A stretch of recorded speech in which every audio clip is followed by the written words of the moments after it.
जय माता दी, राधे राधे। आज की इस वीडियो में जानेंगे अविवाहिता कन्याएं, कुंवारी कन्याएं करवा चौथ का व्रत किस तरह से करें।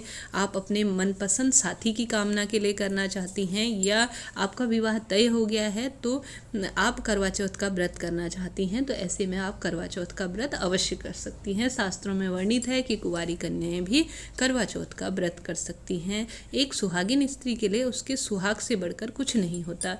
ऐसे में जब जो हिंदू धर्म की महिलाएं हैं वह अपने पति के लिए व्रत, पूजा पाठ इत्यादि करते हैं, वही कुंवारी कन्याएं भी मन ही मन अपने एक सुयोग्य पति की कामना के लिए व्रत इत्यादि करते हैं। उसी में यह व्रत आता है। परंतु कुंवारी कन्याएं यह बात ध्यान रखें कि कुछ नियम उनके लिए जो हैं वह बदल जाते हैं। सबसे पहले नियम जानते हैं, आपको श्रृंगार किस तरह से करना है या सामग्री क्या क्या लानी है। आपको सिर्फ बाजार से सामग्री लानी है। अपने लिए कुछ चूड़ियाँ ला सकते हैं। हाथों में जब पूजन करेंगे तो एक एक चूड़ियाँ आप डाल दीजिए। साथ ही आप मेहंदी लगा सकती हैं, छोटी सी बिंदी लगा सकती हैं। यह सुहाग की सामग्री में आ जाता है, क्योंकि थोड़ा सा जो है श्रृंगार करना आवश्यक होता है। उसके बाद आपको बाजार से कुछ भी लाने की ज़रूरत नहीं है। भगवान शिव और माता गौरी का आपको इस दिन पूजन करना है। साथ ही चौथ माता का, करवा चौथ माता का आपको व्रत करना है। कुछ खास अन्य वस्तुएं आपको लाने की ज़रूरत नहीं है। आप चाहें तो दान के रूप में या पहले माता रानी को आप सुहाग की सामग्री अर्पित करेंगे, उसके पश्चात उसे दान के रूप में दे देंगे। साथ ही कुंवारी कन्याएं हैं, आपके तो सारी जो दुख तकलीफें हैं, मन की कामनाएं हैं, भगवान सबसे पहले सुनता है।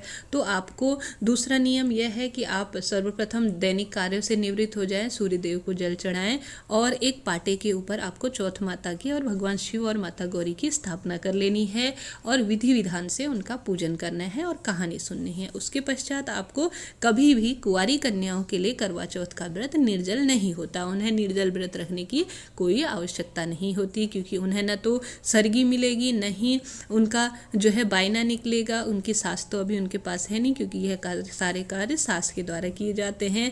तो ऐसे में आप निराहार व्रत अवश्य करेंगे, पर तो जो निर्जल व्रत है वह नहीं करेंगे, इस बात का ध्यान रखिए।